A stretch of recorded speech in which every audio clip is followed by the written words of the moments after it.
we have kind of, lived up to our expectations in terms of EBITDA margin improvement, and this has come because of the fact that we have been able to move the top line in America, insofar as the introduction of newer products, and insofar as our existing pipeline as well as. But having said that, it's been secular growth across various markets. The third aspect to it is the fact that all of those cost initiatives that you've been focusing on for quite some time have actually paid rich dividends. And you could actually see that a lot of these cost lines are on a tight leash insofar as we are concerned.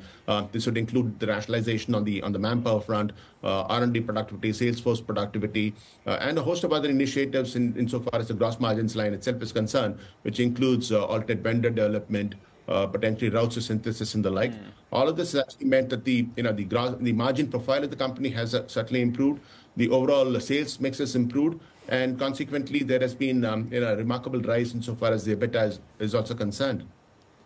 Can I just ask you, because even at the bottom right now on one of the straps, we're showing that your year-on-year growth, for example, in North America was over 20%, so 23% and change. But on a quarter-on-quarter basis, it's relatively flat, and you're seeing that in some of your other jurisdictions as well.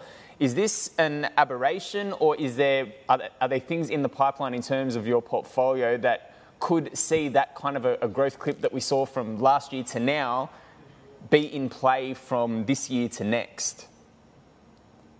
Yeah, so as we are concerned, I think we are in for a period of secular growth, given the pipeline that we have.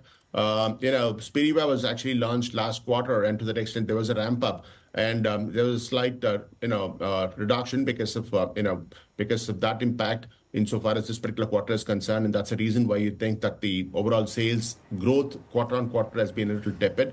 But overall, I would say that this is in line with, in fact, our own expectations.